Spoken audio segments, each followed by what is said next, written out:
அப்ப அடுத்தது பார்த்துக்கொள்ளுங்க தொல்பொருள் மூலாதாரங்கள். ஓகே நீ தொல்பொருள் மூலாதாரங்களை பார்த்துக்கொள்ளுங்க. தொல்பொருள் மூலாதாரங்களுக்குள்ள கல்வெட்டுகள் காணப்படுது, நாணயங்கள் காணப்படுது, சிதைவுகள் காணப்படுது. ஓகே நீ கல்வெட்டுகள், நாணயங்கள், சிதைவுகள் என்ற வகையில வந்து காணப்படுது. ஓகே நீ கல்வெட்டுகள், நாணயங்கள், சிதைவுகள் என்ற வகையில காணப்படுது. இப்ப நம்ம கல்வெட்டுக்கள் உங்களுக்கு தெரியும், இது ஆரம்ப காலத்தினுடைய அரசர்களால வந்து எழுதி வைக்கப்பட்ட ஒன்றாக காணப்படுது. இந்த கல்வெட்டுகள் வந்து ராசரட்டை நாகரிகம் ஆரம்பத்திலிருந்து இறுதியாக வந்து 1815 ஆண்டுக்கு இடைப்பட்ட காலம், 1815 ஆண்டு இறுதியாக கல்வெட்டுக்கள் எழுதப்பட்டதாக சொல்லப்படுது. ஏன் 1815 ஆண்டே நான் குறிப்பிடுறேன்டா, உங்களுக்கு தெரியும் இந்த கண்டிராஜ்யம் ஆங்கிலேயரால வந்து கைப்பற்றப்பட்ட ஒரு காலகட்டம் வந்து 1815 ஆண்டு. அதுக்கு பிறகு இலங்கையில வந்து வெளிநாட்டவர்களது ஆட்சி நடைபெறுகின்றது. சோ அந்த காலகட்டத்துல வந்து இலங்கையில வந்து என்ன கல்வெட்டுகள் என்பது, அதுக்கு பிறகு வந்து இலங்கையில கல்வெட்டுகள் என்பது எழுதப்படவில்லை. ஓகே, அந்த வேலை பார்த்துக்கொள்ளுங்க. இலங்கையில தோற்றம் பெற்ற கல்வெட்டுகளாக வந்து சித்துல்பவ கல்வெட்டு, கல்பொத்த கல்வெட்டு, பணாக்கடுவ செப்பு சாசனம் போன்ற இதுகளை நம்ம சொல்லக்கூடியதா இருக்கு. ஓகே, நாணயங்கள் உங்களுக்கு தெரியும், இந்த நாணயத்தின் மூலமாகத்தான் நம்ம ஒரு விடயத்தை நம்ம அறிந்து கொள்ளலாம். என்ன விடயத்தை அறிந்து கொள்ள நாணயத்தின் மூலமாக நிறைய விஷயம் இருக்கல. ஒன்று சொல்லுங்க, நாணயத்தின் மூலமாக என்னென்ன விடயங்களும் அறிந்து கொள்ளலாம்?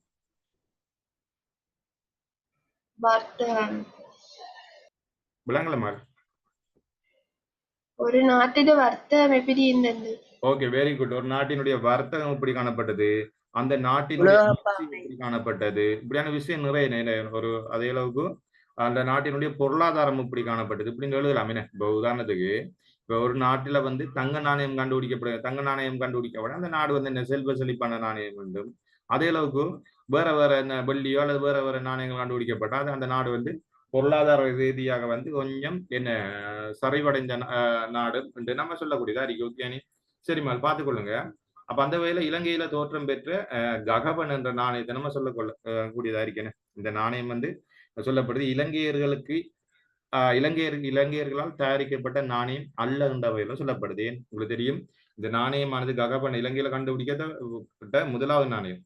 அப்ப இந்த நாணயம் வந்து வட இந்தியாவிலிருந்து வந்த ஒரு வர்த்தகர்களால வந்து இது பயன்படுத்தப்பட்ட என்று சொல்லக்கூடியதா இருக்கு. ஓகே, அதே அளவுக்கு தங்க நாணயங்கள், அதே அளவுக்கு செப்பு நாணயங்களும் வந்து இலங்கையில வந்து கண்டுபிடிக்கப்பட்டிருக்கு. ஓகே, இதை தவிர ஆகா என்னும் பொன் நாணயம், சுவஸ்டிகா உருவம் பதித்த நாணயம், இப்படியான என்ன முதலாம் விஜயபாகு மன்னனுடைய நாணயம், அதே அளவுக்கு சோழர்களுடைய நாணயங்கள், உரோம நாணயங்கள் என்ற வகையில வந்து நாணயங்கள் வந்து பல வகைப்படுத்தப்படும். ஓகே, அதை அடுத்த விஷயத்தை பார்த்துக்கொள்ளுங்க, சிதைவுகள். என்ன அப்ப சிதைவுகள் என்றா நம்மடவர்கள் ஆரம்ப கால மக்கள் பயன்படுத்தினது. என்ன அவர்கள் வந்து வீட்டு தேவை வாழ்றதுக்காக இருக்கலாம், என்ன அவர்களுடைய அன்றாட தேவையை நிறைவேற்றுவதற்காக இருக்கலாம், அல்லது அவர்களுடைய குறிப்புகளாக அவர்கள் எழுதிவிட்ட விடயங்களா இருக்கலாம். அப்ப இந்த விடயங்கள் எல்லாமே சிதைவுகள். அப்ப சிதைவு என்றால் உங்களுக்கு சிதைந்த ஒரு விடயம். என்ன இப்ப உதாரணத்துக்கு இந்த நம்ம முன்ன சொன்ன விஷயம் தொல்பொருள் மூலாதாரங்கள்ல டைரக்டா இந்த விஷயம் தான் வரும். இப்படி ஆரம்ப கால மக்கள் பயன்படுத்தினதுல அழிந்தவை போக மிச்சம் எஞ்சி இருக்கிறவை வந்து தொல்பொருள் மூலாதாரம். என்ன ஓகே, அந்த வேலை இது வந்து டைரக்டான வகையில சிதைவுகள் காணப்படும். உதாரணத்துக்கு பார்த்துக்கொள்ளுங்க, இந்த பிகாரைகளா இருக்கலாம், அரச மாளிகைகளா இருக்கலாம், குளங்களா இருக்கலாம், இப்படி இந்த சந்திரவட்டக்கல்லா இருக்கலாம், இப்படியான வகையில சொல்லலாம். என்ன என்ற பிகாரைகள்டா இப்ப ஆரம்ப காலத்துல இப்ப உருவன் வெளிசாய விகாரையோ அல்லது தூபராம தூப விகாரையோ எல்லாம் இருந்த இதுல வந்து இப்ப அவர்கள் வந்து கட்டின அதே கட்டிட நிர்மாணத்தோட இருந்த வகையில இல்ல. அது வந்து அழிந்து பிற்பட்ட காலத்துல வந்து இலங்கையில வந்து புலனறுவையில கலிங்கமானுடைய ஆட்சி நடைபெறுகின்றது. புலனறுவு என்று சொல்லலாம், அல்லது அன்றாவரம் புலனறுவை சேர்த்து நம்ம ராசரட்டை காலம் என்று சொல்லலாம். அப்ப அந்த காலகட்டத்தில் வந்து கலிங்கமாயனுடைய ஆக்கிரமிப்பு நடைபெறுகின்றது. அந்த கலிங்கமாயனுடைய ஆக்கிரமிப்புல வந்து இந்த என்ன பிகாரைகளா இருக்கலாம், அரச மாளிகைகள், எண்ணெய்ரான்கள் அவங்க வந்து சிதைக்கானுகள், உடைக்கானுகள். இங்க பிகாரைகள்ல காணப்படுற பொருட்களை எல்லாம் களவெடுக்கானுகள். ஓகே, அப்ப பிகாரைகள்ல நிறைய முற்றங்கள் எல்லாம் உடைக்கப்படுது. அப்ப அந்த விடயங்களை நேரம் பிற்பட்ட காலத்துல வந்து பிற்பட்ட காலம்டா இப்ப 1900 ஆண்டுகளுக்கு பிற்பட்ட காலத்துல வந்து அது புனர் நிர்மாணம் செய்யப்படுகின்றது. அது நம்ம புனர் நிர்மாணம் செய்யப்பட்ட நமக்கு தேவையில்லை. அப்ப ஆரம்ப இவர்கள் என்ன பிகாரைகள் அல்லது அரச மாளிகைகள் எல்லாம் ஆரம்ப காலத்துல மக்களால பயன்படுத்தப்பட்ட என்ன பயன்படுத்தி அழிந்தவை போக எஞ்சி இருக்கிறது நம்ம சொல்லலாம். இது பார்த்துக்கொள்ளுங்க. இப்ப சீக்கிரியா ஒரு ஒரு மிகப்பெரிய ஒரு சாம்ராஜ்யம் அல்லது ராஜ்யம் காசியப்ப மன்னரால் உருவாக்கப்பட்டது. இப்ப வெறுமனே என்ன அதுல வந்து என்ன இருக்கு? வெறுமனே அந்த அத்திவாரம் மட்டும் தான் இருக்கு. வேற ஒன்றுமே இல்ல. அதே அளவுக்கு ஆயிரங்கால் மண்டபம். ஆயிரங்கால் மண்டபத்துல வந்து ஆயிரங்கால் இருக்கா? இப்ப இல்ல. ஏதோ 100 110 கால்கள் மாத்திரம் தான் இருக்கு. ஓகே. அதுல குளங்கள் சிகிரியாவுக்கு முன்ன இருக்கிற குளங்கள் எல்லாம் பார்த்தா தெரியும். அவனால இந்த அளவுக்கு டெக்னாலஜியோட இப்ப நம்மட டெக்னாலஜியின் விடக்குள்ளே நான் சொல்லுவேன் ஆரம்ப கால நம்முடைய மூதாதையர்களுடைய டெக்னாலஜி மிக சிறந்தது. அவ்வாறான டெக்னாலஜியோட கட்டுவிக்கப்பட்ட அந்த என்ன குளங்கள் எல்லாம் இப்ப வந்து சிதைந்து காணப்படுகின்றது. ஓகே. அப்ப இப்படியான விஷயங்களை வந்து நம்ம சிதைவுகளுக்குள்ள வந்து நம்ம உள்வாங்கக்கூடியதா இருக்கு. ஓகே.